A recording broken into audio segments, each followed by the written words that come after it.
and this picture's quite dark. I can barely see it. So the way we do it,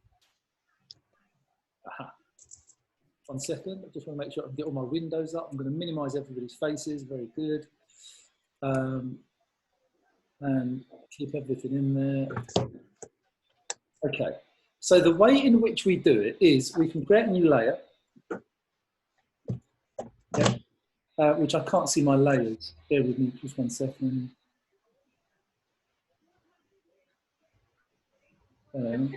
Okay, you can create a new layer. Now you can do the cheat way or you can do it the proper way. I'll show you both. Yeah, can we see this? Yeah. Everyone's all right. Okay. So the cheat way is this. You might like it. So say, for example, that hotspot on the nose, which is worse. Patch tool, right? You lasso it. This is on the new layer. Sorry. Lasso it. Go to somewhere where there's a half decent bit of skin texture. I'm going to pick it from his shoulder. Okay? Now that's gone completely. It looks a bit unnatural. But all you need to do is drop the opacity to around about the 30-odd% mark. 30, 35, 40%. Yeah? And it reduces it really, really nicely. Okay?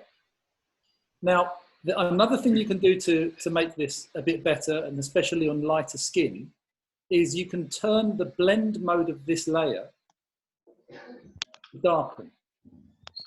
Okay? So you can see from that, we go to that. And there was a difference between normal, yeah, and darken. Because I picked on a bit of smooth skin over here, it sorted it out quite nicely. Okay? So I'm sure you'll agree, hopefully you will, that is better than that. Now we can do exactly the same thing with the other way around. Okay, so what I've done there is I've lightened a hotspot, but you can do exactly the same thing when we've darkened a hotspot. Yeah, we can do exactly the same thing if somebody's got bags under their eyes. Now, this isn't a particularly great subject. Let me just see if I've got another image around. No. Yeah, okay. I'll show you this picture later as well.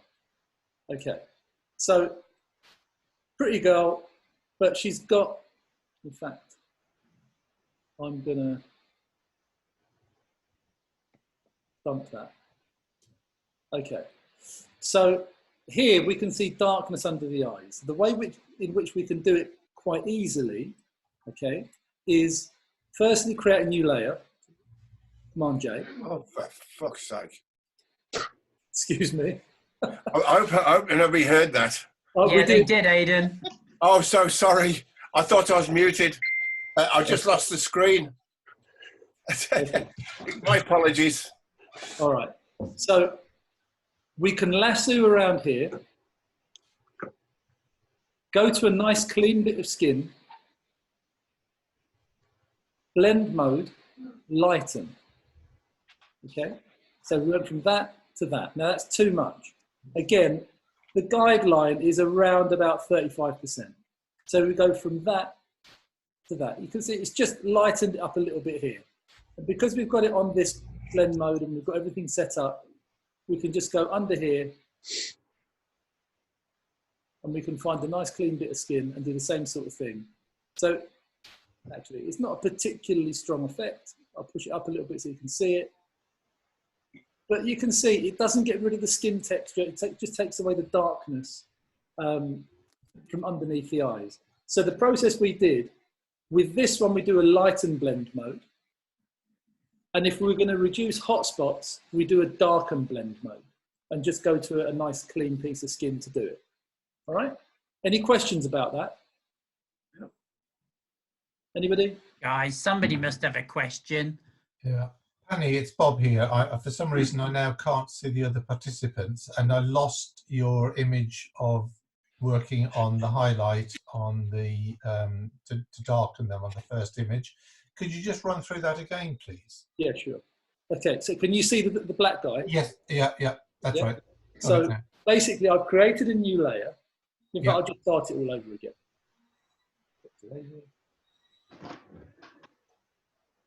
Okay, so I'll dump that. So what we can do, Command J. Yeah. Yeah. Yes. Patch tool. And then I'm just going to make him a little bit smaller. We can lasso around the hotspot. Yes. Go to a piece of clean, non-burnt out skin. Okay. I've gone to his shoulder. Yeah. Yeah. And then turn the blend mode to darken. And then the opacity, starting point around 35%. Okay? Yeah. Sorry, Penny, what did you do after you went to the bit of the skin? I'm just going to write it down. Yeah, you patch tool to a piece of dark, of plain, normal, unburnt out skin. Yeah. Okay? And then turn the blend mode to darken. Why does my screen keep disappearing? I don't know, but mine's still here. Yeah, that's brilliant. Thank you. Okay. So I can see your screen. I just can't see anybody else, but that's fine. That's a big I've advantage. switched everybody else off as well because Okay. it's too much of a distraction. Just concentrate on the screen in front of us. Super. All right? Yeah. So that is a great way of reducing highlights. And, you can do, I'm going to shrink him a little bit more. I can do the same sort of thing. Now, the thing is, it doesn't matter if I lasso into his hair, providing I've got a bit of skin. No, it's I've done too much there. Just a minute. I'll do a little bit. Okay.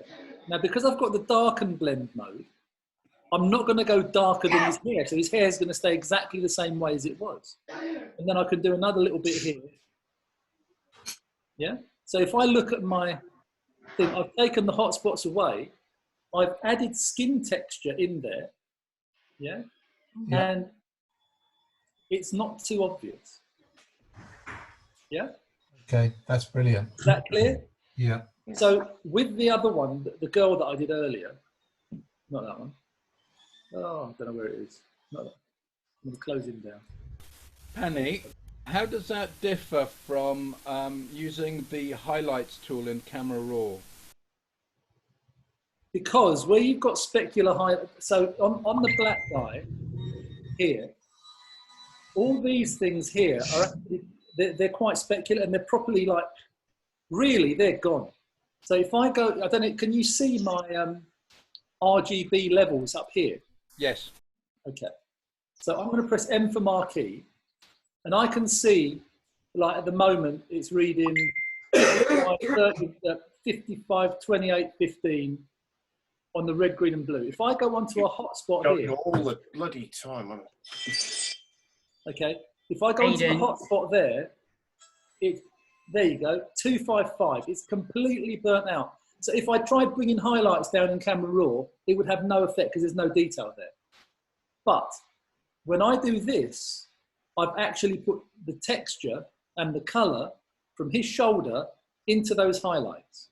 So if I go into that same highlight there. Awesome, thanks. Yeah. All right. Uh-huh. Okay, so by the same token,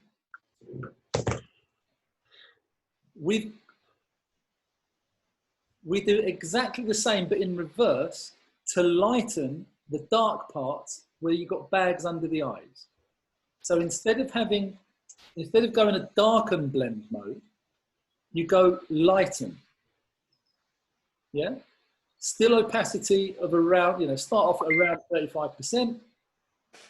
And then you can lasso to a lighter part of skin and it will take away the darkness under the eyes. I did put it up just for you to be able to see it more clearly. Yeah? Can you see that? Yeah. Yeah? That's a really nice cheat. Okay. Missing all this. Why? Sorry, Paddy, I'm just, the whole thing, sorry for being disruptive. The whole thing just keeps disappearing from my screen and then coming back. I don't know why. I'm still trying to get Zoom sorted out. When I'm complaining, it's about Zoom, not about what you're doing, which I know is excellent. Okay. All right. Just cutting in. It is being recorded, so you will be able to see it later, Aidan. Oh, that's brilliant, Alan. Do appreciate it. Thank So you. just listen, Okay. Annie. I understand. Thank you. Sorry for interrupting. So what I'm going to do now, I'm going to get rid of this guy. So we understand that. Don't save. Okay. I'm just going to go on to the next shot. Now, something else that makes our pictures look not so great is this. What do you think is wrong with that picture? The The outfit she's wearing. Yeah, she's wearing something that is just completely wrong to get a picture. She's a lovely, pretty girl. And she said, oh, I want to wear this. Okay, wear that. For her, it's Take it meaningless. off. Take it off. Yeah, but to get a sensible picture, and this, there's nothing I can do to fix this. So what I have to do is to ensure that I tell my clients what to wear before they come in. Yeah. It's no good saying to them, oh, why didn't you bring something else? Once they're in the studio, it's just too blooming late. So the answer is, tell them beforehand, speak to them. Don't just send an email, don't just send a text. Call them up, have a good chat, become mates with them, say to them, right, so what are you wearing tomorrow or the day after or whenever it's going to be? Okay, well, here are some suggestions. To get the best out of your shoot, wear plain clothes. No patterns, no graphics, no logos. Yeah? And that way, you will end up with much nicer pictures. I have that on my website as a little, what to wear. Yeah, but the thing is, people won't read it. You've got to tell them. Even when we talk to them, Pani, you're right. We've been doing this for years, but sometimes they go, "Oh, but that's not us. We want the picture of the way we are," and I'll show you some pictures. That's fine. That's fine. Hideous. Okay. You leave them to it. But if you want to put pictures up on your website that are going to look nice, that are going to do the right thing, and attract people to your website, where you're going to get emphasis on the people's faces and their expressions and the affection they have for each other, you've got to make sure that they wear the right stuff. The other alternative is, like I've got here right next to me, I've got 3 black shirts, and I also have a range of what they're called Bardot tops. If you Google it, that's B-A-R-D-O-T, as in Bridget. Bardot tops, I got them from Sports Direct for $3.99 each. I got size 8, 10, 12, 14 and 16. And I got a couple of some of them. Okay. Now, the great thing about a Bardot top is that it can go a little bit off the shoulder. Now, every lady has nice shoulders. Doesn't matter what size she is. Okay. And the good thing about a Bardot top is it's got 3/4 length sleeves. So it covers up most of the arm. Okay. Because what happens, just a minute. Let me give you another example. What happens is you end up with this sort of thing. In spite of, now, these are outtakes from shoots that I've done. Okay? So where do our eyes go? Straight to the arms. And I don't know what it is about pregnant, mums that have just given birth. They're coming with a newborn, a 4-month-old, an 8-month-old. They're carrying a couple of extra stone maybe after the birth, and they come in with stringy tops. What is it with people? Yeah. So we really, really do have to tell them wear something dark and long sleeve and without patterns and graphics. All right. Now we can take a picture like this. I did get another shot like this where they had the tops on, but this is fixable. Again, Command J for a new layer. Command Shift X takes us to the liquify tool, if my Photoshop would do it. There we go.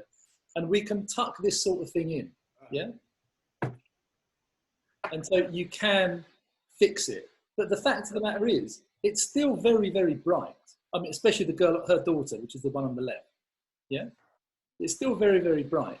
So yes, we can sort of minimize it to a degree, but why have it in the first place, okay?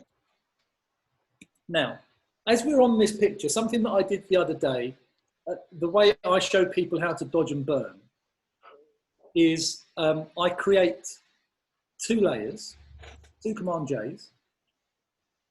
I go on the bottom layer and I call it burn or darken, just for the sake of ease of understanding. I turn the blend mode of that layer to multiply, which makes it darker. So that's what happens. Yeah. So the blend mode, that's normal. Blend mode, multiply. Now the reason why I use multiply, and I never ever use the dodge and burn over here, this one here, I never use this for redoing skin. It does have its purposes, but not for skin. All right.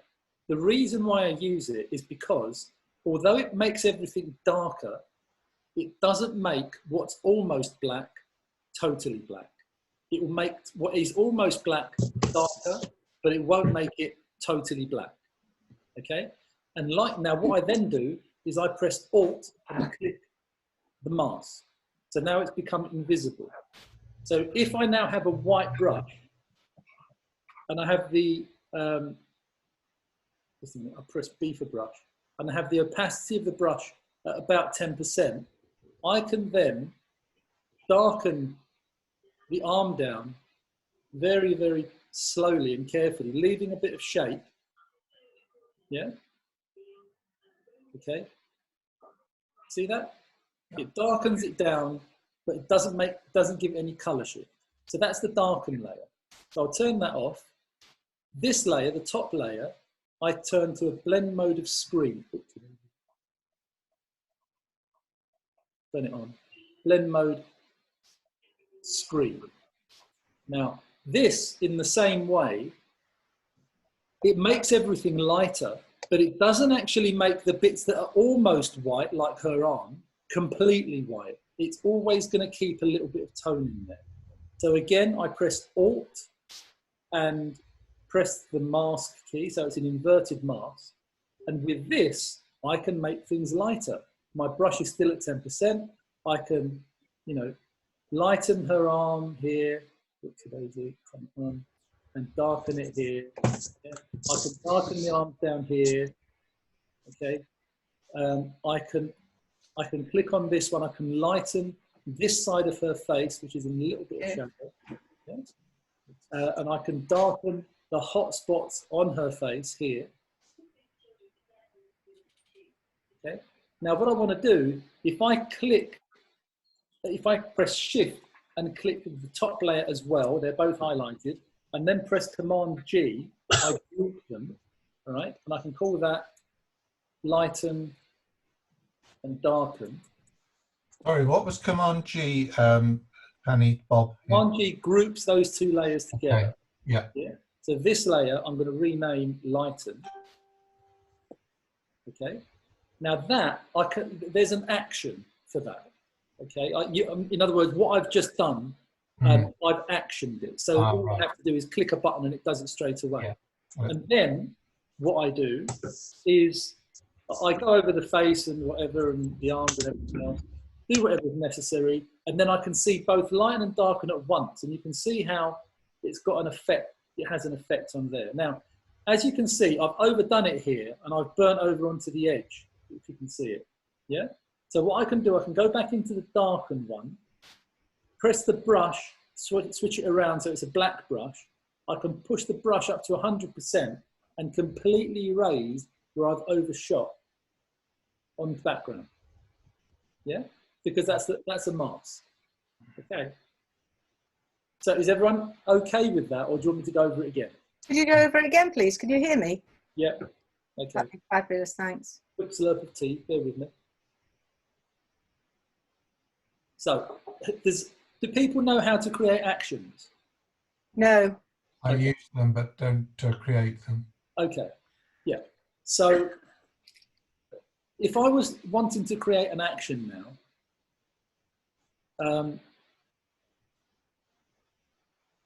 okay. I'm going to click on my actions panel. I'm going to take it off button mode. Oops. There. Off button mode. There we are. So they're the actions that I've got. I've got lighten and darken here, which is basically that. So I'm going to create a new lighten and darken action. So this is what you do. So basically, an action is a recording. So if you're doing things that are what they call global, in other words, you're doing the thing to the whole picture, okay, then you can action something. So if you're brushing somebody's face in one picture, their face might be in a different location in another picture, so you can't action the brush strokes. But when it comes to adding layers and giving them different blending modes and that type of thing, you can create an action. So this is what we're going to do. We're going to click on here and set where the plus is, and basically this is going to record every step that I take from here on until I stop it recording. So there we go. It's going to be called lighten and darken 2. Okay, and it's in my actions there. So it's going to say record. So this is what I'm going to do. Command J creates a new layer. Command J creates another layer. Okay, I will call the bottom layer darken. D-A-R-K-E-N there. I'm going to call the top layer lighten. Yeah, so all this time now it's recording. I'm going to turn the blend mode of this layer to multiply.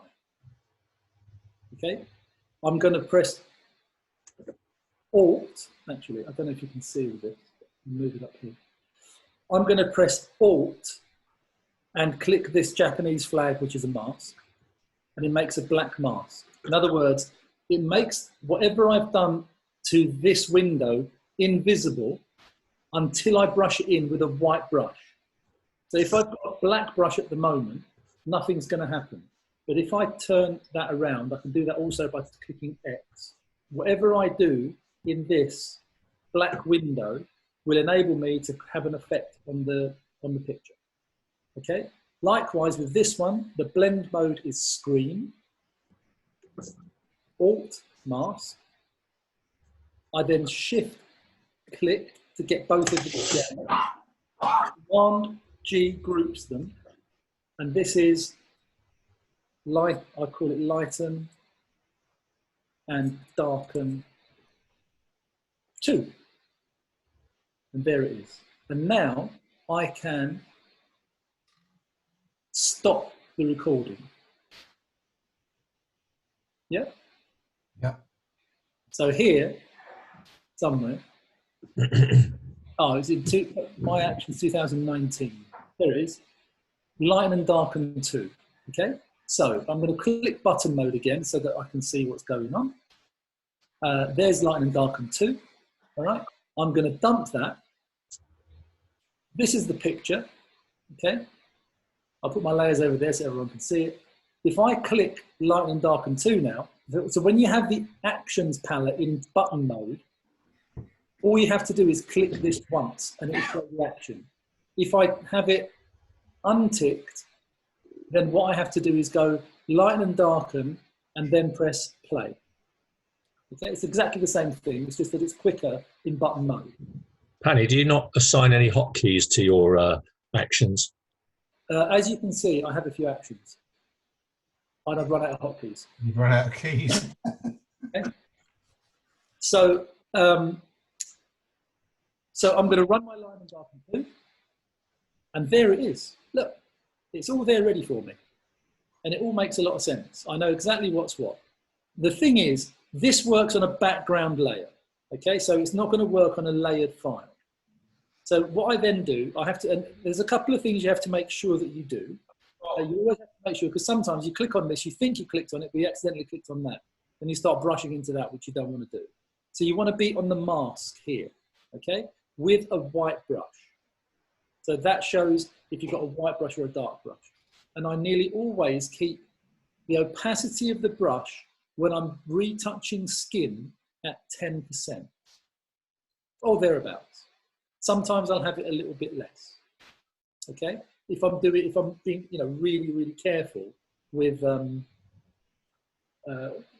some tones on a face or something like that. If I'm dealing with, like a beauty retouch with a face or something like that, or babies or something like that. Okay, so from that, I'm on my brush. I can vary the size of my brush. I can darken things down. Now, because I'm using it at 10%, I'm using a Wacom, by the way. You can use a mouse by all means, but it's just a little bit slower. Because I'm using it at 10%, I'm applying 10% every time I click and brush. Okay, so it's a bit like if I was wanting to put a nail in a wall, and I want the nail, it's a 2-inch nail, but I want it sticking out 1/4 of an inch so I can hang a picture onto it. Okay, I can go in there with a 5-pound hammer and hit it once, and hopefully it will stop 1/2 inch before the end of, before it reaches the surface of the wall. Or I can use a 1-pound hammer and tap it 5 times, or a 1/2-pound hammer and tap it 10 times.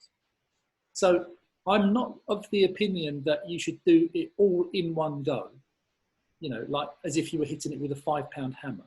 You want to be doing it little taps, and that way you've got more control and you can stop when you need to. Of course, the great thing about this is if you've overdone it in one of these mask windows, you can undo it by changing the color of the brush. So if I've gone, for example, I'll go 1, 2, 3, 4, 5, 6, 7, 8, 9, 10. Okay?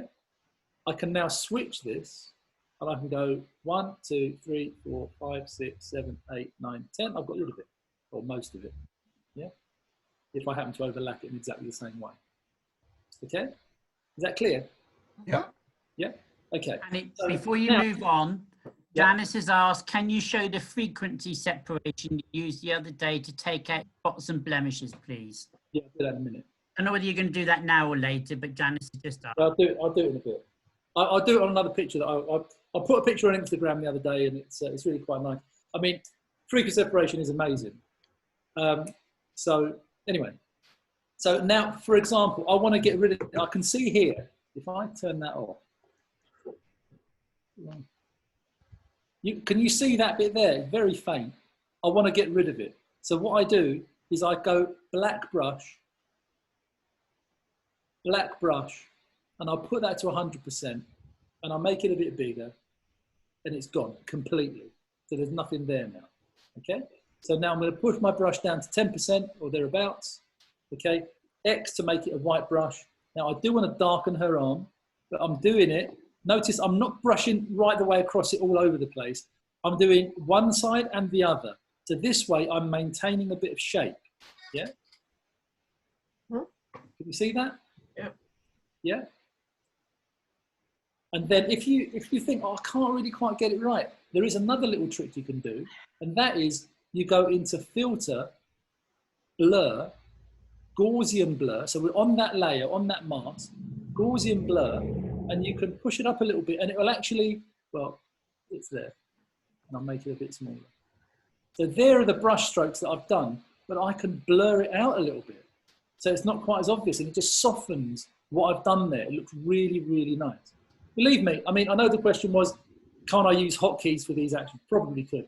The actions that I use probably 80% of the time, dodge and burn, frequency separation, and that's it. Yeah? After that, it would be a case of liquefy and a few other little bits and pieces like that. Okay? So, again, just to do it this way here, I'm going to lighten her face a little bit on this side there, lighten her arm there. I'm going to go into darken their arms both down there. And I can see the net result of everything that I've done by clicking the eye on and off. So I'm turning the lighten and darken layers off simultaneously, and I can see what I've done. Yeah? Everyone happy? Yeah. Good. Do you, Right. you then flatten that? Sorry, Bob here. Do you then flatten that? Yeah, I would flatten it, yeah. Yeah, okay. Annie, Oh, I know you're very hot on exposure in your studio. So it's gratifying to see that even with perfect camera exposure, you're still dodging and burning, and it's not just a problem that I have, it's a problem that everybody has. It's not a problem. It's a creative input, really. Awesome. I can make things, so even though I've lit them very, very well, like for example, I always try to make the mask of the face that little bit lighter, yeah? And then you go around the edges, because you can slim people down with dodging and burning, yeah? So I can by darkening the edges of her face and lightening, right? Just the mum now, yeah? Forget the girl, I'll put it this way, right? You can actually, oops, there you go. Can you see how her face looks thinner where I've just darkened it on the edge? Can you see that? Yeah. Yeah? Yeah. It looks like her face is coming forward. Yeah? So on this, now if I want to work, like, you know what we said about hotspots and stuff, what I can do on her is I can create a layer underneath the original burning. Okay. I can go onto my patch. I can choose a bit of darker skin, turn the blend mode of that layer to darken, and turn the opacity of that layer down to 30 odd %. And we just soften the hot spot. We can do exactly the same thing on her nose. Yeah. So now we combine what we did earlier with this. Okay. Happy? Yeah. And if we wanted to get, so I would flatten that. I just press Command E and I flatten that in. If I wanted to get rid of theoretical bags under the eyes, Command J, patch tool. That's a bit of lighter skin there. I mean, she's not too bad. You know, again, just one of those things. Generally speaking, people from Asian countries like India, Bangladesh, Pakistan, Sri Lanka have got very, very dark eyes under their eyes. So that's something that you can bear in mind. So again, opacity, you can see that it just softens the edges. Yeah. And the same thing, you can do exactly the same thing, you know, with what people call crow's feet. Yeah, it just softens them a little bit.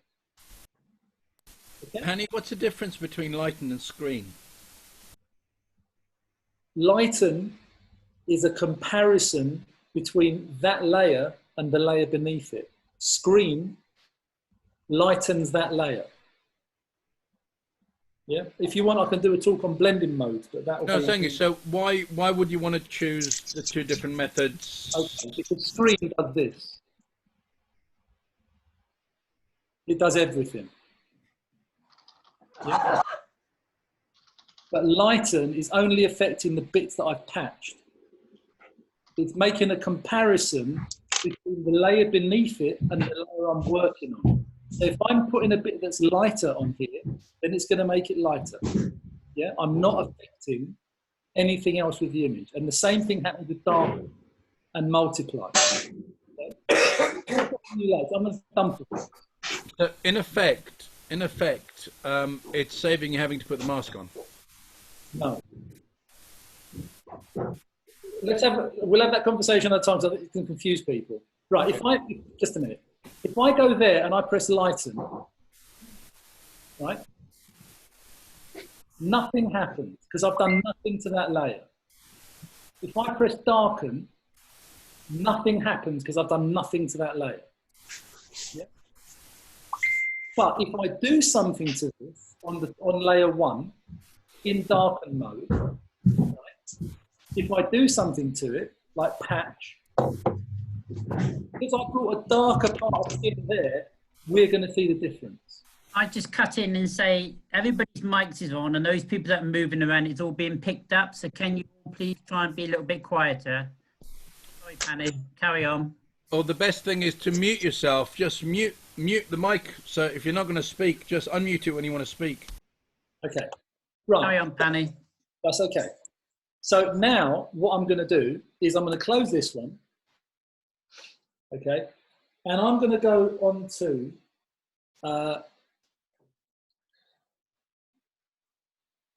I'm going to go into frequency separation. Now, on this picture, there's quite a few things that I've done. Bear with me. Yeah. So this is a picture I put on Instagram yesterday. Okay, it's quite nice. All right. Can you see that? Yeah. Yeah. Now, there's a number of things I've done to this picture. Just bear with me 1 second. Okay. There's a number of things that have been done to this picture to make it look how it looks. It's not been recropped or anything. That's how I took the shot. But I've used the combination of liquefy, frequency separation, dodging and burning, okay? And also another tool that I use a lot, which really, really helps. Now I'm going to open up the original raw file, okay? Okay, bear with me, it's just going to come into Photoshop now. This is the raw file.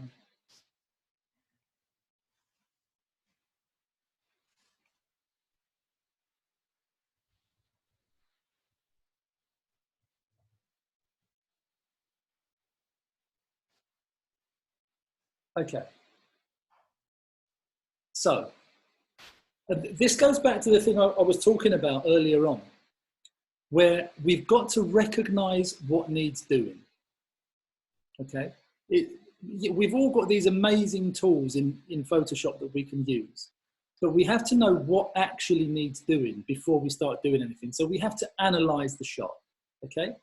And I'll tell you my thought processes, and this is something that you have to work out for yourselves, okay?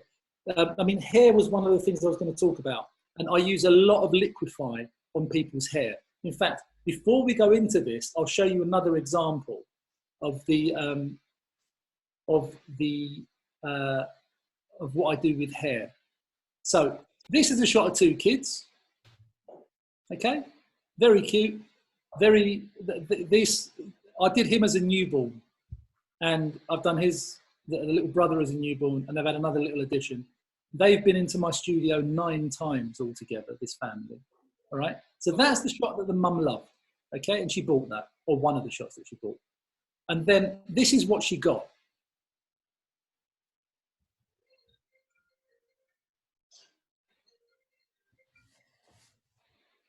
Okay, and she said, "Oh, I'm so pleased I did their hair well that day."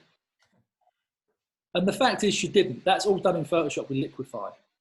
Okay, so it's a case of recognizing what needs doing and doing it, and that will make your pictures stand out a little bit better.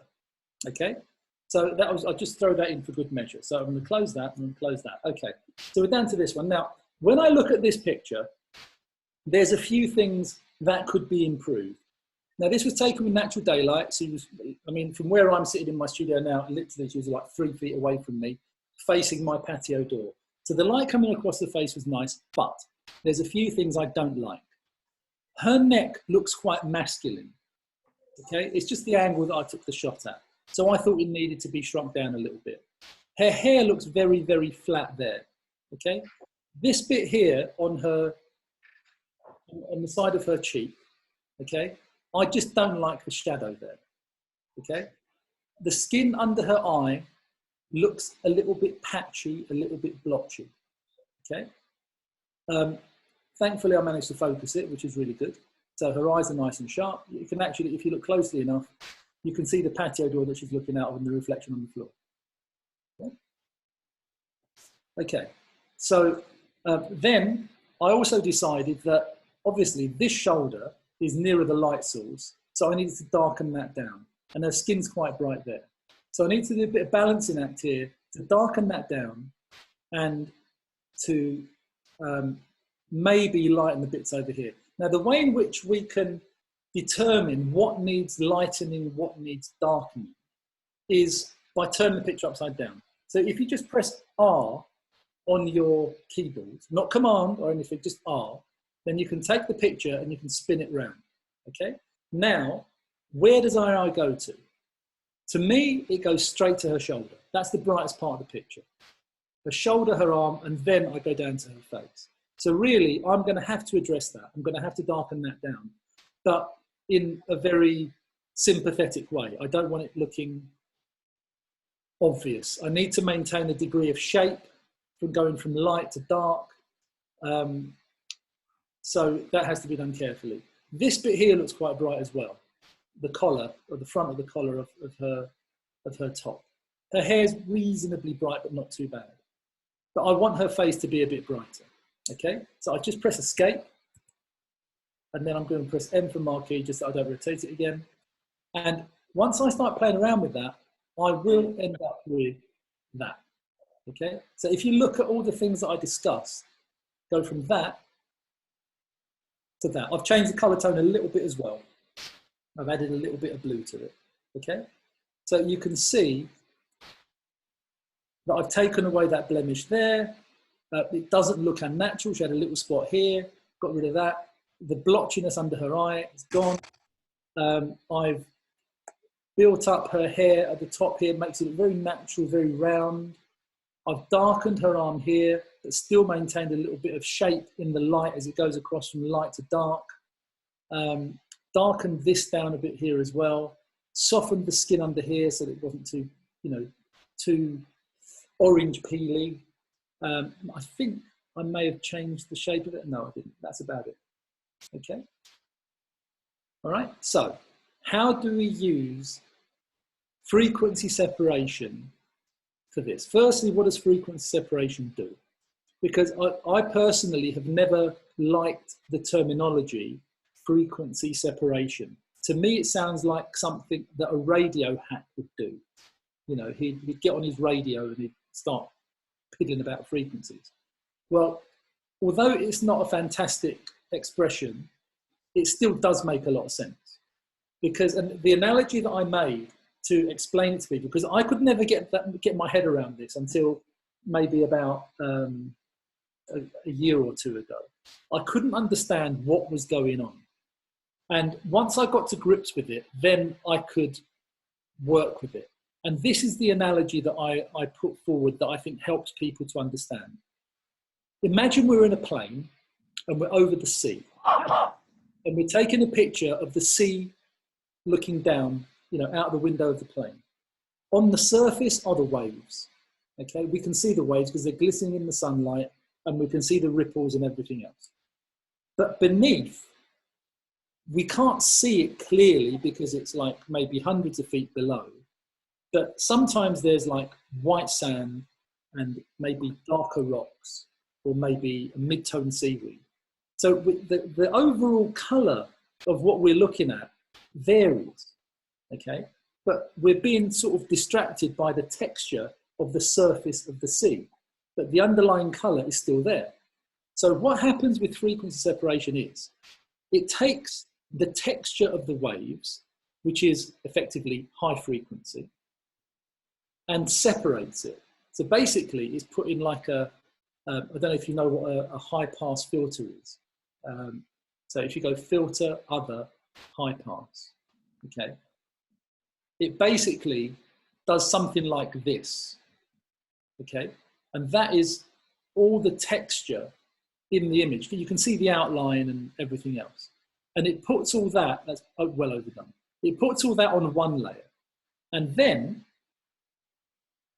what it does, on a separate layer, it does this. You go filter, blur, Gaussian blur, and it blurs out the picture so that all you're looking at is the color underneath. Yes, we know what it is there, but it's blurring things out of all recognition. And it puts the blur layer beneath, which is what's called the low frequency, and the texture layer above, okay? And we can work on them separately, okay? So I have an action that I can run. Now, there are, by the way, it's two separate actions if you work on an 8-bit file if you work on a 16-bit file. Now, it just so happens that this one is a 16-bit file, okay? Now, you can get these frequency separation actions from anywhere. So I'm just going to run this one, okay? And what it does, halfway through the action, it stops you and it says, how much do you want to blur it? Now, this is quite important. A lot of people think, oh, it doesn't matter, just stick it to whatever it is. But that is not the right way to look at it. The amount of blur depends on a number of things. For example, how big are the files out of your camera? If you've got a very high resolution camera, you're going to need a different blur amount to if you have a lower resolution camera. So I've got, my cameras I've got a 30 meg camera and a 50 meg camera. So depending on which one I shoot with, if I did the same scene, I would have to give a different amount of blur. So that's why this action stops you and says, how much blur do you want, basically for the color, for the tone, okay? So it starts off really low. You want to do it so that it blurs the skin. In fact, that's not too bad. I usually go, you know, thumbnail, the rule of thumb, around about 10 as a starting point to make sure that I can't see any texture on the skin. Actually, that was wrong. I'm working on the file that I've already retouched, so we can forget that. Just a minute. I'm going to backtrack, dump it, start again. Okay. I'm just going to run that action to clear it, dump that. Okay. Sorry, I made a bit of a boo-boo there. That's the one I want to work on. Okay. So now filter, sorry, actions, frequency separation. There we go. Okay. So now I want to make sure that I can't see too many places. We can see the little dark, slightly little patches there, so I'll up it a little bit more, maybe a tad more. That'll do. Okay. Yeah, so one of the other things that you have to take into account is how big is the face of the person in the frame. So if their face was pretty much full frame, you'd need a different amount of blur to if they were, you know, half the height of the frame. Okay, so that's why that step is necessary. So once we've got that, then we've got these two layers: high frequency, texture; low frequency, the color and the tone. Now, make a note of this, whoever's listening.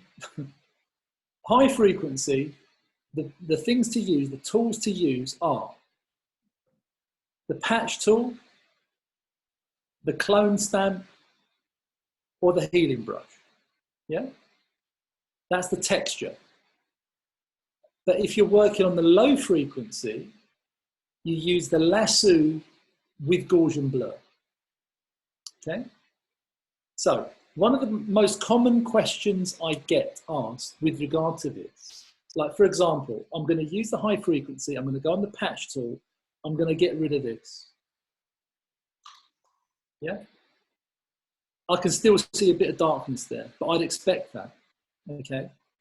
I can get rid of this. Okay? But what I can do, I can go onto the low frequency, press L for lasso. I've got a 20 pixel feather. I'm going to lasso this area here. And what it's going to do, remember the sea floor analogy? Light sand, mid-tone seaweed, dark rocks. By adding blur, we're going to blur everything together. So it's going to smooth it out. So if I now go filter, blur, Gaussian blur. You see how it smoothed that out? I might add a little bit more. So I go before, after, before, after. It's absolutely drop dead gorgeous. Then I lasso around here. And if I want to use the same amount of Gaussian blur as before, I can just use the thing at the top of the list up here, because that is going to give me the same amount. But if I'm working on a different piece of skin or a different part of the face, I may wish to adjust the amount of blur that I'm going to use, and I can see how much it needs there. Just see how much it's done. I made it a little bit less. Okay. No, a bit more than that. Actually, a bit more than that. Okay. Now, there are a couple of things you've got to be wary of. Okay. Let's say okay to that. And then I'm going to pick this bit here. Okay.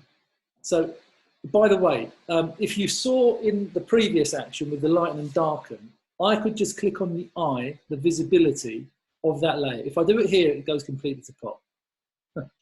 Okay. If I do it there, it's completely to pot. You've got to do the top one. Okay. And you can see the difference it's made. It's just tremendous. Yeah.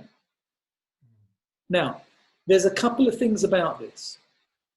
Remember what I said earlier about the blur, the amount of blur that you require for the image. It depends on the size of the image, on the size of your sensor, on the size of the face, or on the size of your sensor. Likewise, with the feather that you use for whatever you're going to select. But something to bear in mind is that when you go into filter, blur, and then Gaussian blur, here it says a radius of 45.8. Earlier on, we had a radius of this lassoed area of 20 pixels. So what that means is the lassoed area is going to have an effect on the image 20 pixels either side of this line. Okay? But if I've got a radius of 45.8, virtually double what I had before, it's actually going to blur from double the distance away. Now, if I've got a piece of skin like this, hey, that's great. No problem. But if I come around here,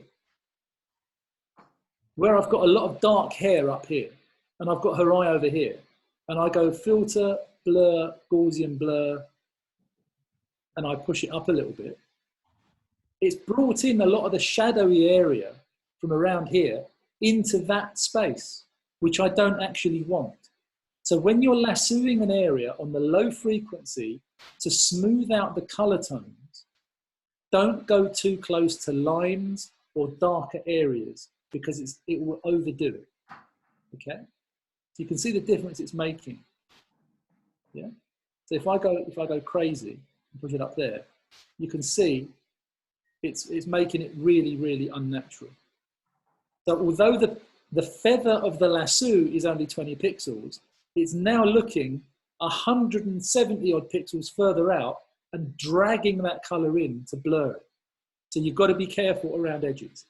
Right, any questions? No. I'm still here. I can't believe that. Yeah? No questions, Pani. Are we happy with that? Yes. Yeah? Yeah, brilliant. Frantic taking notes. Annie, did you say that you can buy the frequency separation as commercial actions? You can. I mean, a lot of companies do them. I can supply them to you as well. I mean, if you want to contribute, that'd be awesome. Yeah. But it will save you a hell of a lot of time. Honestly, what you can do with this is just remarkable. Yeah. Yes. Can you hear me? Sorry? Can you hear me? Yeah. Danny? Yeah, there's one question I've got. Yeah. You've got that little bit of hair running across her forehead. Yeah. How would you handle that without getting the color shifts? Well, that's a very good question. To be honest, I wouldn't remove that. I think that is what it is. Okay? You make a rod for your own back by having to, wanting to do things like that. I mean, my finished picture, bear with me, my finished picture here, I didn't take it out. I mean, hair is hair, and there are people that say, oh, it goes across her ear, and so, that's what it is. The more I look at it, the more I see it. Okay, fair enough. Well, that's some, oops, Daisy, wrong one. Okay. The thing is, okay, let's see. So what you could do with this is, the question is, where would you take it from? Yeah. From here? Yeah? Oops, sorry, I should press J to touch too. Yeah.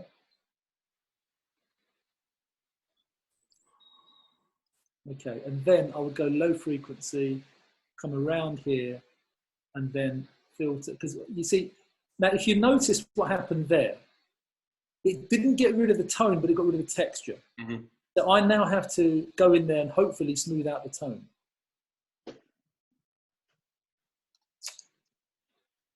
Okay. No. Just a second. So alpha lasso.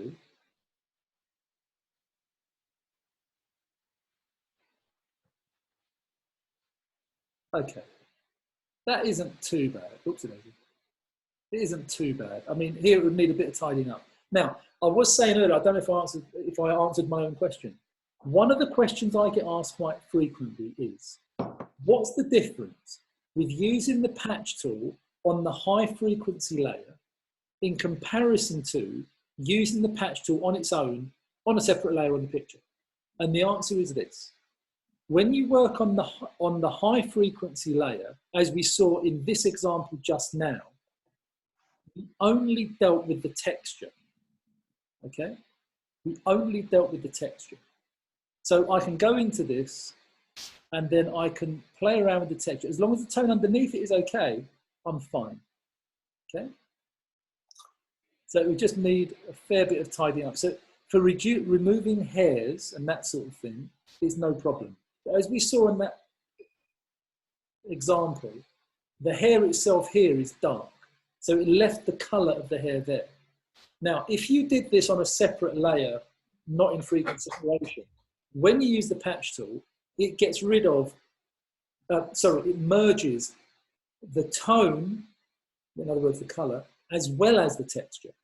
So it may actually be that you could get a better job by using it straight away on a separate layer rather than in frequency separation for this particular thing. Yeah? Does that make sense? Yep, great. Okay, so now if I just go onto lasso, I can see a little bit of a patch here, and I want to no. Yeah.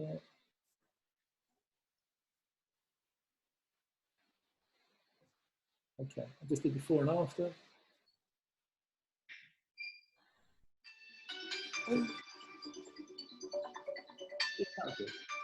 Okay, so there, I mean, you can get rid of that. And obviously this bit here, it will need a bit of tidying up. Again, this, so far I've been using the patch tool, but if I press S for the stamp tool, I can press Alt and copy the texture here.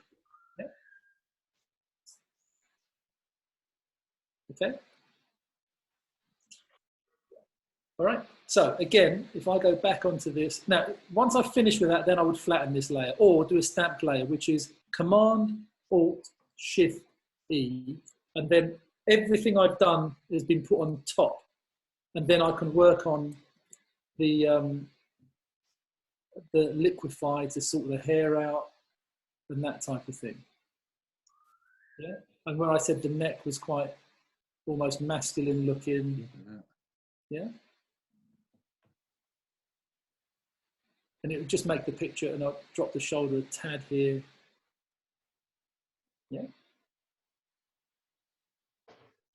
So you can see how that just makes the picture just look a little bit more natural. Yeah. Something else that I also like to do is to make sure that my subject is the brightest part of the picture. And I use a reasonable amount of vignetting to do that. By the way, if I now wanted to do the dodging and burning layer on top of this, if I ran the action, it wouldn't work very well because it's not on a flattened layer. So I could just do Command J, and then change the blending modes, multiply, screen, mask, mask, and then shift, and then group it. And then now, so that I could go on here, B for brush, make it a white brush, it's about 10%, and then I can go in and then I can darken the arm around here. So you can see that it's actually coming down quite nicely. And then darken this a little bit more. In fact, I could actually go in and I could lighten the arm in the background if I wanted to, just a tiny little bit. And also just lighten the face on the shadow side of the face a little bit, and it just gives it a little bit of lift. So if I do both of them together, can you see how that makes a difference? Yeah? All right, are we happy with that? Yeah. So really, with the things that you see happening here, that is about 80% of my retouching processes, okay? I'm just looking at it again, I often will do something and then I'll go back in and do it again, yeah? Where little bits might be a bit too dark or a bit too light or something like that. So there'd be nothing wrong with doing that. Go in, I've sometimes added a lighten and darken action onto a picture 3 or 4 times before I finished with it. Yeah. Would you try to get rid of the hair in her left eye? No. Too much like hard work. Yeah. Hair is one of those things where, look, if you're doing a commercial job and you're charging a 4-figure sum, and they say, get rid of the hair, then yeah, no problem. But I'm not going to sit there and do it for a client who's going to pay me 50 quid. No way. Yeah. What I normally do with my clients is I say, spray hairs that are in front of the eye, that are obvious, I will remove them. But if it comes to a clump of hair in front of the eye, forget it. It's never going to happen. And this really comes into that category. Okay? Right. So, Pani, out of interest, before you move on, have you ever fiddled with the texture slider in Camera Raw for a sort of a similar effect, really, in a much quicker way? It's a bit of a quick fix, but... No, that's sorry, I think you should go and wash your mouth out with soap. No, what some people do, okay, so I'm gonna do another Command-Alt-Shift-E, right? So what some people do, and this is one of my other favorite filters, okay, it's filter, Camera Raw filter. It basically takes you back into Camera Raw. Now, the difference between going into Camera Raw and Camera Raw filter is the color temperature is just plus and minus as opposed to so many degrees Kelvin.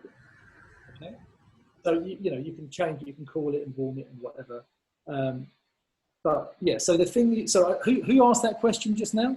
Stephen. Steve. Hi, Steve. Right. So what some people do, they think that if you want to smooth the skin, right, you can drop the clarity. That looks awful. And also, if you drop the texture, yeah.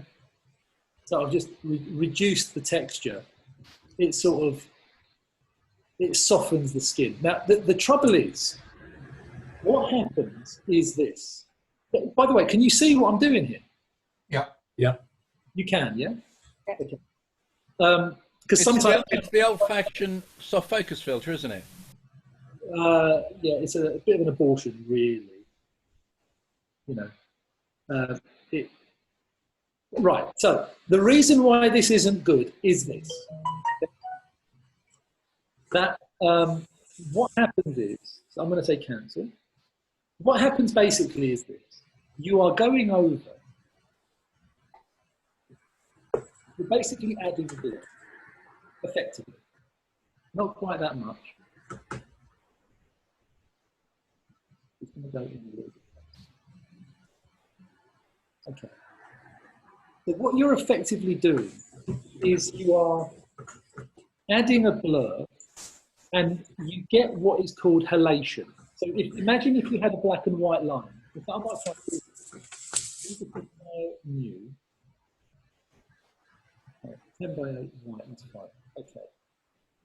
So if I now get that marquee tool.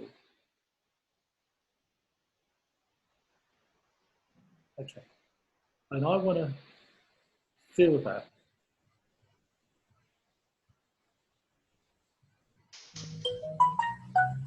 Right. So now, if I go into blur, Gaussian blur, that hard white line, what happens to it? It blurs. So in other words, I'll exaggerate it. Okay. So the white line was, I'll say okay to that. The white line was there. I had it exactly on 5 inches. So what happens on this side? This is obviously white. That is obviously black. So this here, it goes from mid-gray fading to white, depending on the number of pixels feather that I've chosen, or radius rather, number of pixels radius that I've chosen in the blur. But it's also, it's not black here. It goes like mid-gray progressively to black. Again, depending on the light gray. On the radius of the pixels that I've chosen in the blur gallery. So that's what happens when you go onto a picture like this. So really what you'd need to do is mask it, get a beaver brush, make a black brush on 100%, and then you go over the lines. Yeah? You go over that, go over the lips where it's supposed to be sharp. Because our eyes are always looking for detail wherever there is things of detail. Eyes, lips, nose, nostrils, the edge of the face. Yeah? And if we can't see that, we assume that it's unsharp. Okay? So what we need to do, but that's what I've erased. Okay? What we need to do is make sure that that doesn't happen. And when you go into the texture slider, it does it across everything. Okay? And that's the difference between doing something like that, or, for example, if you have, I mean, I use something called Imaginomic Portraiture. It's quite expensive, but it works quite well. Now, what this does, oh, sorry about this. I don't know why, but whenever I do a Zoom call, it does the same thing. I don't know why. But what this does is it softens the skin, but it only works in the red channel. So when it works in the red channel, it's excluding things like hair and eyes, because like the white of the eyes isn't in the red channel, the black of the hair here isn't in the red channel. But I don't always trust it. Can you see the difference that it's making? It's smoothing the skin out. Yeah? Yeah. But it's actually missing out the eyes. Okay? But what I do is I actually don't trust it totally. So I actually go in there and I make an inverted mask. I press B for brush, have a white brush on 100%. I will pick the area that I want the softening to take place. So in this case, maybe a bit of her arm here as well, and maybe the one over there. And then I turn off the layers underneath. Okay, so I know now where I'm working. Okay, and then I press X again on my brush, turn it into a black brush, and then I erase it from her eyes and eyelashes, eyebrows, hair, nose, lips, mouth, because that is also in the red channel, so it does get a little bit confused for it here. All right? And also around the hard edges. So I do this as a matter of course. And then people say, oh, that's really nice, you know, skin looks lovely, but they can still see the edges because I haven't got that thing, this is called halation, where it halos either side of the dividing line, okay? So no one can see any of those halos around the edges of where they would expect the lines to be. The lines are still there. Okay? But that way, don't know if you can see, it is quite subtle. I'm just zooming in a little bit. Can you see it? Yeah. It's just about visible. Yeah? Mm-hmm. All right? So, that's how I do my skin softening. All right? And then, by the way, once I've done that, I will, and this is another thing, a lot of us tend to think, oh, that's really, really good. You know, I've got it to where I want it. And then you go away from it and you come back to it later and you realize it's a bit overdone. So whenever I do something like this, yes, I will do it at 100%, but then I will bring it back 20, 25, 30%. And it makes it that much more difficult to detect and much more believable. Yeah? Yep. Pani, can you, Hoss has asked, can you do vignetting without banding, please? Yeah, absolutely. Right, vignetting without banding. So this is the best way of doing it. I'm just creating a new stamp layer, right? This is the best way. Firstly, when you convert your raw files, put them into 16-bit. Oh shit, this is, right, okay. So now, this laptop that I'm using now is what I use for my clients. okay? So I do my previews on this. So when I show my clients their pictures, I convert them from raw files into JPEGs to put them into ProSelect to do my sale. So I have it set so that it opens the files as 8-bit files. But I will just go open. I'll reopen this particular picture, and I'm going to open it as a 16-bit file. Okay, and then open image. So this is the same shot, the original. Okay, there we go, undone. Now, this has a natural vignette on the shot anyway. As I said, it's taken natural light, natural daylight. The exposure was, I just want to see the aperture I took the picture at. Camera data, 105 and 122.8. So it blurred out, and it's 2000 ISO. Okay, so this is a natural vignette from the lens. Okay, but if I want to add a vignette, what I do, Command J, okay, filter, camera raw filter. Okay, can everyone see the camera raw filter? Mm-hmm. Yeah.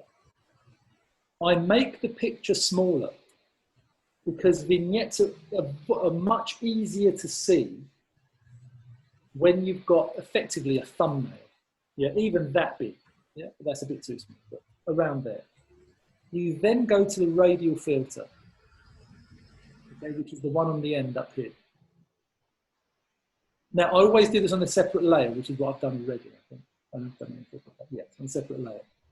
Okay, exposure -2 stops. Then I will pick the area that I want. Now, you can change the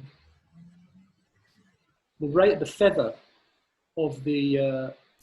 Annie, can you just repeat how you got that tool? Yeah. It's camera raw filter, okay? And then it's the far right across the top up here. It's the radial filter. And you click and drag, and you can make it as big or as small as you want. And you can change, you know, you can make it oval, and then, oops, and then you can rotate it. Okay?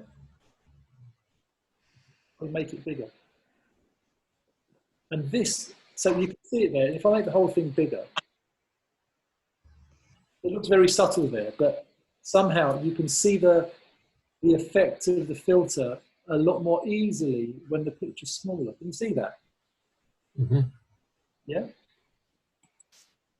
So that's that. I say, okay. It comes in, no banding. Absolutely no banding, 100% guarantee. Okay?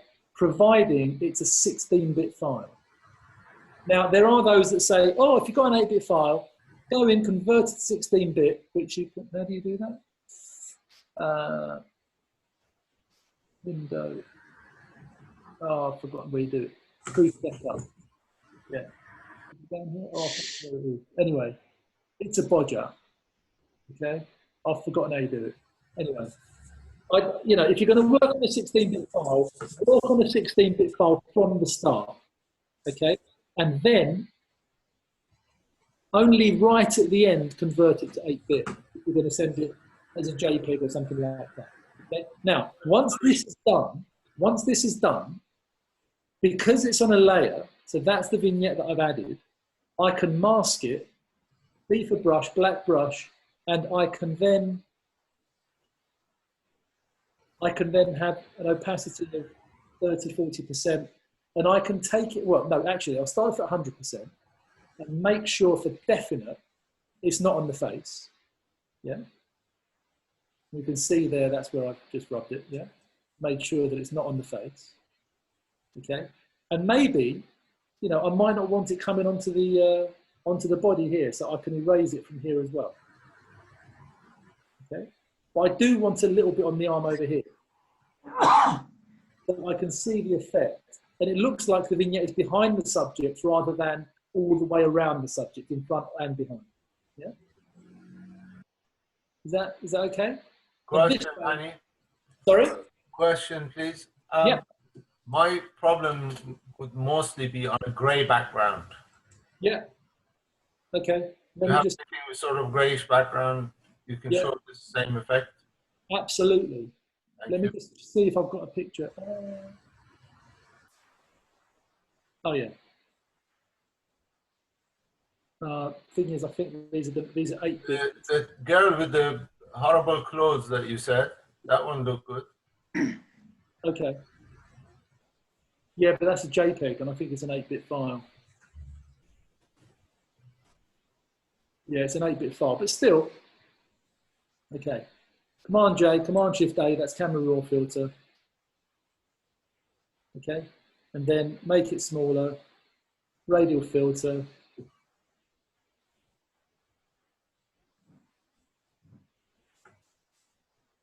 Okay.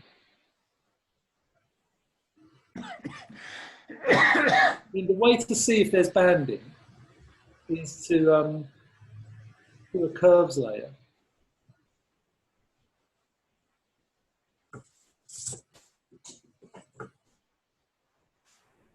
Yeah, there's no band in there. That's pretty good. Very good. Yeah. Obviously, because we're looking at Zoom, we can't see the detail that you can, Pani. So this, this is, It's Yeah. impressive, though. Thank you. All right.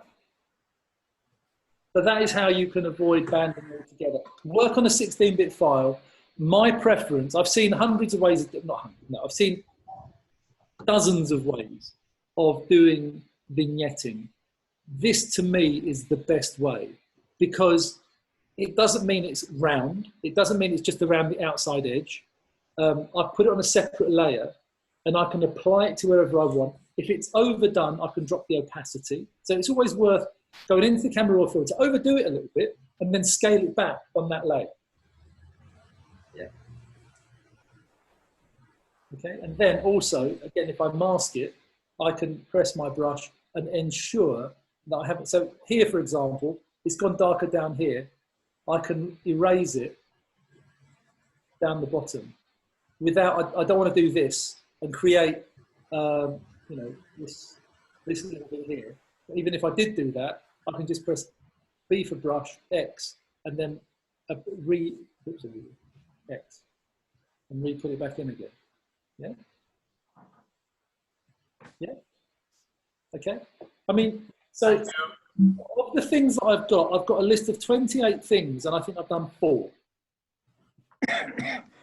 So how much time have you got? A few more workshops then, Pani. What was the first one again? What? I said, what was the first one again? Was it joking? Then we did clothes. There is another thing. Make sure people aren't wearing clothes with writing on them. Looks ridiculous. We did the bare arm. For the camera raw filter, Pani? Say again?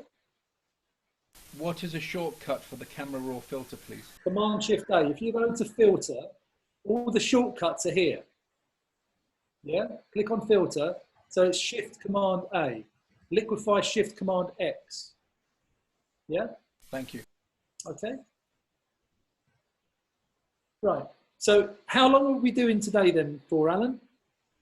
That's up to you, and it's up to everybody that's attending. I would suggest maybe another 10, 15 minutes and do another one, Pani, to be perfectly honest, or else people... Another 10 or 15.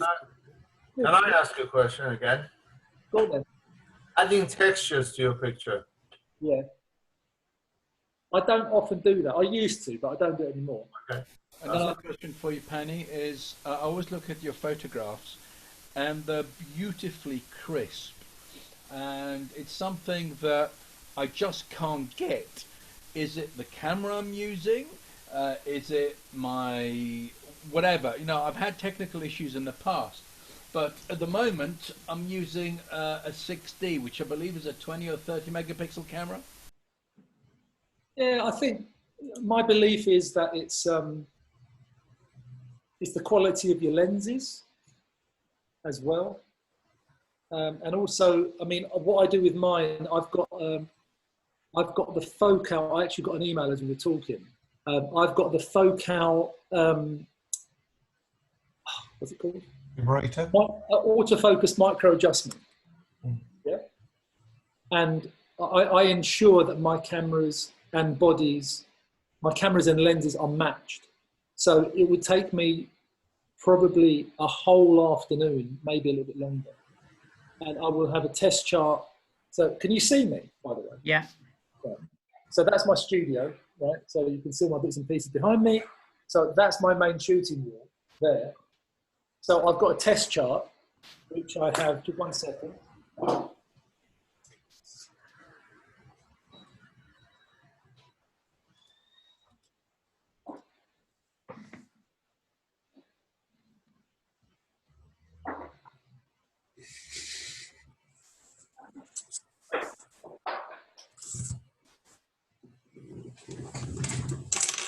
So I've got that test chart that comes with the software, and I stick it on the wall with masking tape.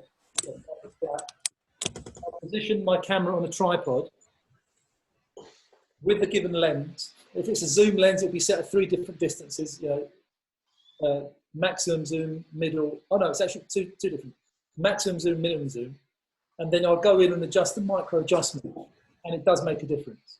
Because you can compare what happens with live view and what happens with autofocus, and there's a difference. Because live view, the camera is using the sensor itself to focus off of. And Canon cameras are particularly good because they've got this dual pixel autofocus. So there's a part of the pixels that are used discretely for autofocus, and it's very, very good. So when you focus, you know, with that, it's absolutely pin sharp, 100%. Mirrorless cameras theoretically work perfectly, but they don't always. Even they need calibration. The lenses need calibration. So once you get lenses are calibrated and you're using good quality glass, like I have to be honest, if you're using kit lenses, you're not doing very well. And you should be using like for Canon L series lenses, for Nikon, you know, the ones with the gold ring around them. No, I'm using L series lenses. My favourite lenses are 24-105 f4. And it is an L series lens. No, it's not. The lens, my lens is the 7200 2.8. Now my studio. You're breaking up, Penny. Someone else is making a racket. What? Someone else that's watching the group is making a racket and banging the microphone or going for a walk or something. I can't hear you. Okay, so my favourite lens is the 70-200. I use that probably about 90% of the time, maybe more. And it's an incredibly sharp lens, and it does give you such awesome resolution. I mean, the picture that's up on the screen at the moment, that was taken with my, sorry, let me just, I'm using my Wacom.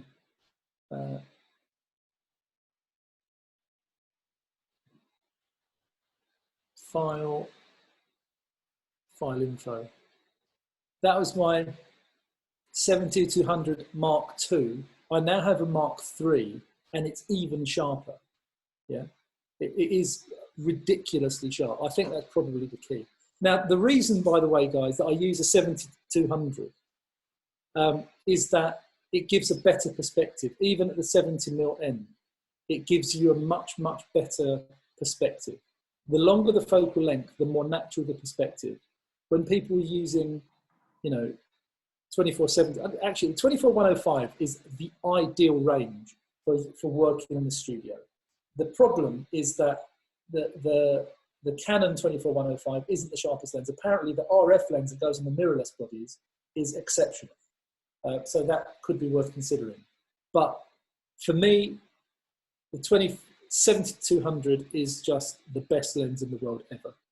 And when I get stuck 6 foot under, I'm going to have that lens next to me.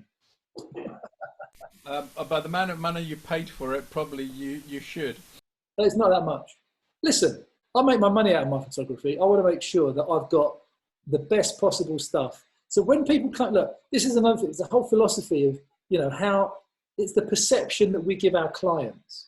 You know, if we end up, if we're the best people at lighting, the best people at, you know, at shooting, the best people at retouching, and we can get away with a, you know, a £500 camera, we can do that. crikey, when I opened my venture studio and we were taking, you know, £800,000 a year, £900,000 a year, we were using a 5.7 megapixel Nikon, right? So, but at the time, it was much better than anything anybody else had. Nowadays, people can go out 500 quid and they can get a 30 megapixel camera.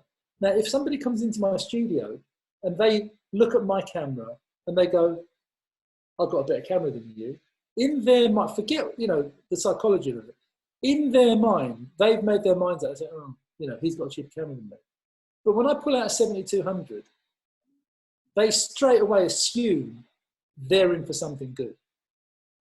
Yeah. And I know there's all arguments for and against, you know, some people use micro four thirds, some people use crop sensor, you know, APS-C and that sort of thing. No problem. There's no doubt about the quality of their work. It's the perception we give to people when they come into the studio.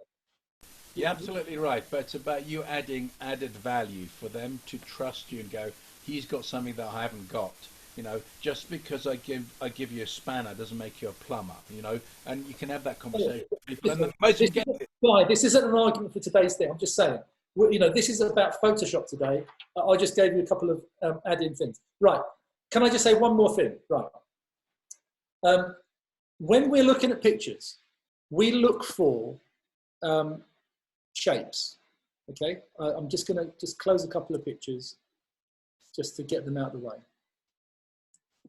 Actually, I'm going to leave that.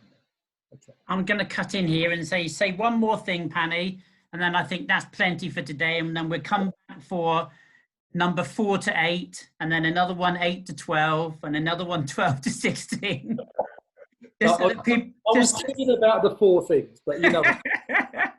Carry on, Pani. Just a minute. I was just going to show you something else. A lot of people sort of don't pay that much attention to. Okay, so this is a couple that came in a few weeks ago. 1 second.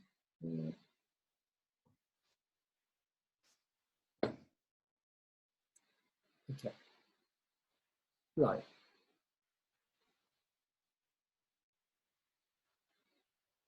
So can you see the difference? So the picture has not been recropped at all from the original. Okay, so it's important when you're taking pictures in the studio, imagine you're shooting film that's costing you £1 a frame. Okay, now he's short, she's tall. That's his boot down there. Can you see it? That's the heel of his shoe. Okay, and her feet go down a bit lower than that. Now she thinks she's fat. She's not. She's got a lovely figure. So we have to do things to make sure that we don't get like things that stick in our minds. Like when we're looking at this, I can see his belly here. Yeah. So when it comes to the final shot, this is what I did. Okay. You've got to think of what things jar the mind. These undulations in the clothes, I mean, it's clothes, it's what they are, but we've got the liquefy tool. And when you slim it, when you take those things away, it transforms the picture. Yeah. There was a shadow under his nose there. I used just one light on this with a grid on it, and that's why there's a bit of a vignette. But I did smooth it out in the end. So I removed the shadow under there very carefully. I took away his tummy. I took away his boot from down there. It was all black anyway. It just looked wrong. Yeah. So look for lines that make sense. Smooth things down doesn't mean to say, you know, liquefy everything. But even if you've got little ripples in the clothes, and these people are paying hundreds of pounds for their pictures, do something a little bit extra, a little bit special, and it makes a tremendous difference. And even here, oh, actually, there's one of the things I was going to show you. I was going to show you double chins. Yeah, is that something anybody would like to see? Okay. Yeah. So I've actually I spent a little bit of time this morning. Most people would rather not see them. Sorry? I think most people would rather not see the double chins. Yeah, that's what I mean. How to get rid of them. Right. Open. Just 1 second. I'll just import the pictures. Penny, whilst you're just finding that, can I ask, do you do any retouching before they see the pictures at their initial viewing? That's a very good question. Now, I do because I do instant viewing, okay?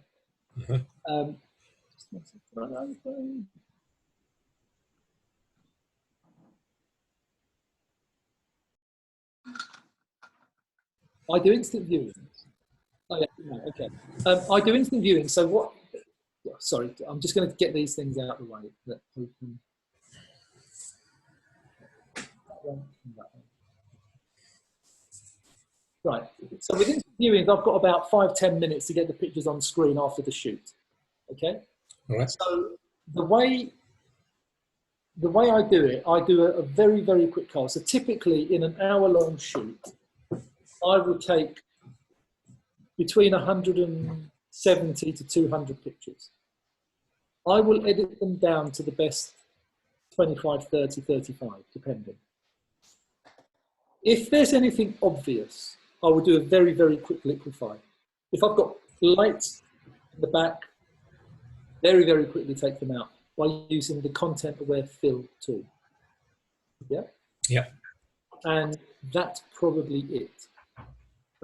Now, when it comes to things like double chins, the kind of thing that we've got to do is be aware of who's conscious of it. So in this particular picture that we've got here, the guy's got a double chin. He didn't care, but the mum did care. So what you do primarily is pose them in a way that you reduce the double chin. So the mum was a little bit large. You know, nothing wrong with that. She obviously didn't like it herself. And you get a feeling for that because they usually say, oh, I don't like pictures, I don't want to, all that sort of stuff. Which usually means they've got, you know, not a lot of confidence in the shape of their body. So what you do, the first thing you do is pose them in a way that will minimize chins, okay? So here, if you get people leaning forward, as we do here, not him, but her, okay, you can reduce double chins. Now, you can't really see double chins here, but you can, if you know what I mean. And this is how you do it, okay? So I always work on a different layer, so that's Command J. L for lasso. And you lasso this. Okay? Oh, I've got a 20 pixel feather, which I shouldn't. I'm just going to put that to 0.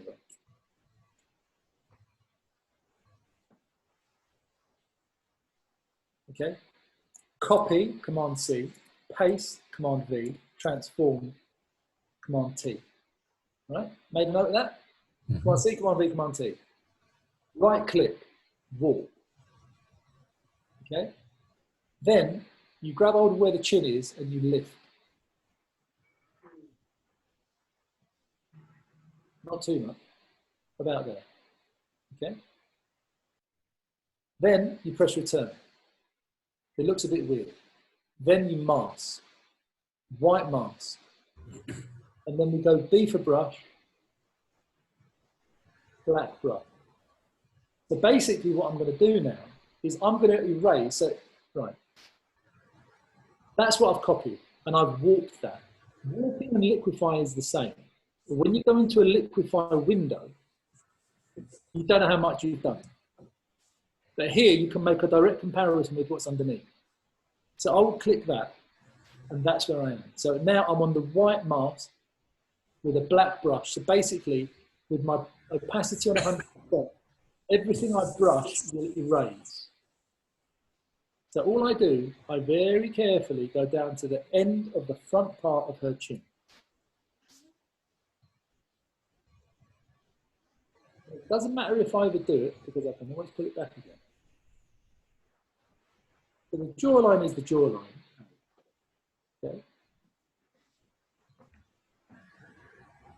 Okay.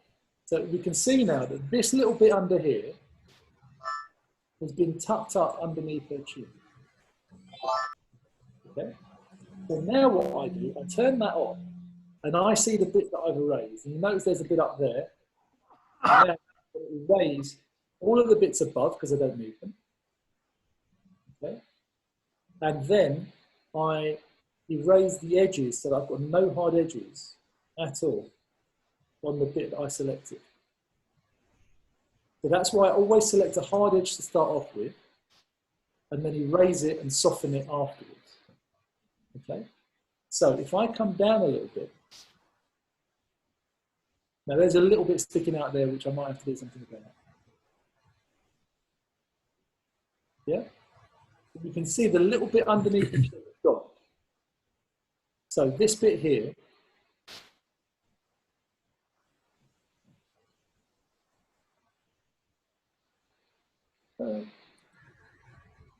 yeah, I might have to, I'd have to play around with that a little bit more. Hang on. Let me just see. There.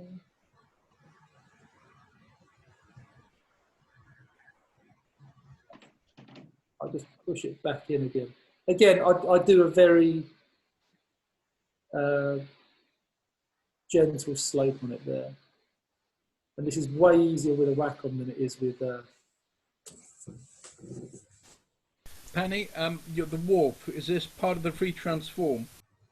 No, it's warp in transform. Free transform is free transform. This is warp within transform. Can you just show us how to select the warp function again, please? You just go Command T, right click, warp. Free transform is at the top. Awesome. Warp Thank is you. down there.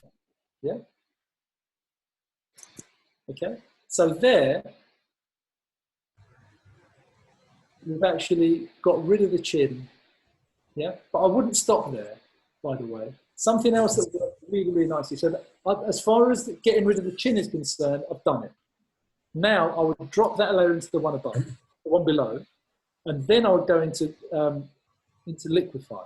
Command Shift X takes into liquify eventually. Yeah. I would zoom in. No, actually I'm not doing this yet. Now this is where it gets a little bit confusing because you never know which one you're working with. But you can do things. You can do things with faces that you couldn't do before in Photoshop. But here it's picked up 4 faces, 1, 2, 3, 4, but you don't know which is which. So what I do is I'll go onto the face width and so it picked her, so she's face 1. Can you see the difference it's making to her face? Oh, sorry. Okay. So you can change the face width. It does do a really good job. It keeps the eyes where they are. It just narrows the face down. So I'm going to put that down. Sorry, I've got your pictures up there. Okay. Right, I'll put that to 0. You can do a lot of things with it.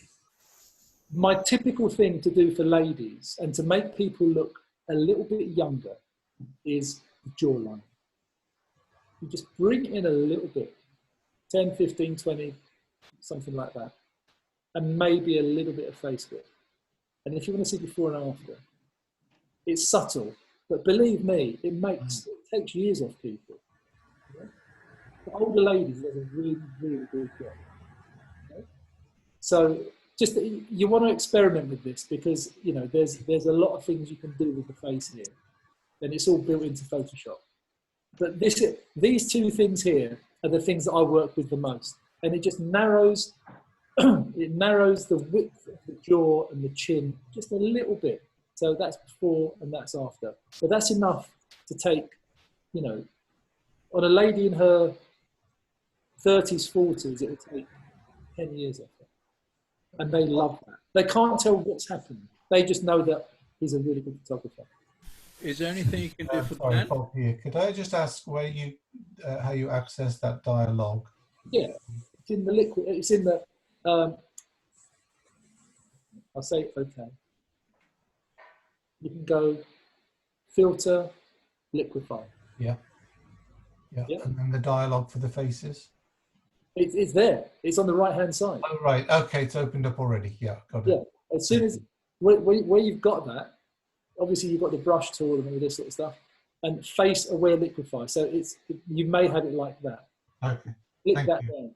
Thank you. And it will pick all the faces. The trouble is, if you've got a lot of faces, you never know which one's working. So you have to play around until you see an effect taking place on one of the faces. Annie, is there any hope for the man? He's too fat and he knows it. So, I mean, seriously, could you do much for him if you've taken? You're right. You should have posed him better, but could you do anything from him? Believe me, he's very happy with who he is. Yeah. The sort of thing I would do with this, okay, is alpha lasso, and again, so I showed you very quickly how we would, reduce the chin on the lady. So and it does make a very big difference. Not big. You have to be very careful what you're selecting, okay? So I would, for example, in his case, choose all the way around here, up to here. And then copy, Command C, Command V for paste, Command T for transform. Then right click, warp. And now I'm going to, you see, by moving this across, I can do an awful lot, but I don't want to make too much work for myself. So what I do, I'm looking at her hand and I'm working along the line of her hand. It will just give me less retouching to do afterwards, okay? And then I bring it in okay. Can you see the line that's broken there, just here, yeah? I'll do my best to keep that there. It will make my life easier. And then I'm going to bring it up, bring it up, bring it up. In actual fact, see, this is a little bit of a, what's the word?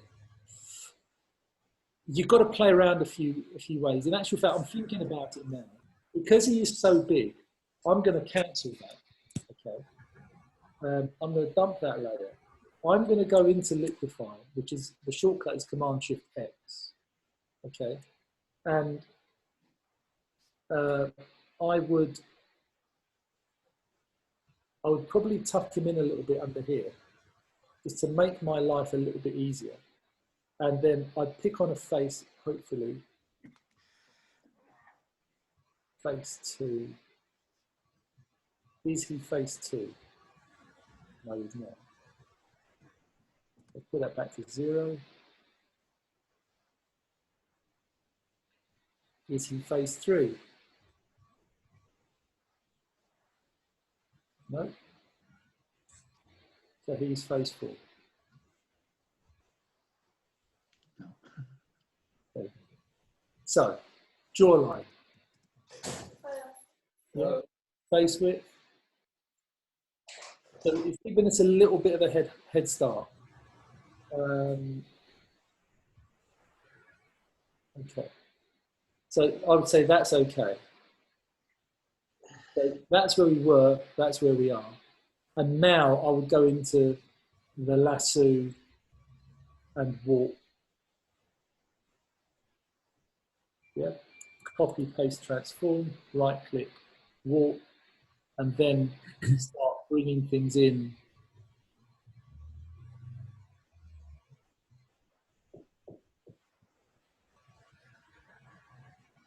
Yeah, so you've got to be careful you don't lose any of the lines over here. I know that this bit I can erase, that's not too much of a problem. But there, okay. So I press return on that, mask it, B for brush, black brush, and then I start erasing to where the line is.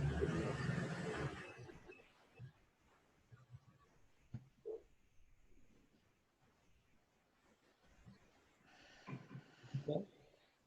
And then I'll just get rid of those, remove all of this, soften the edges around here a little bit.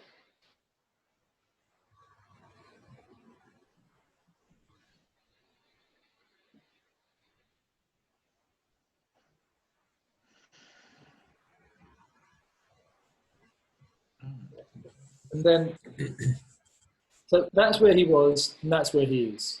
Yeah, I mean, he still looks chubby. I haven't changed his character, but he's probably lost about a pound of around his chin, around his neck.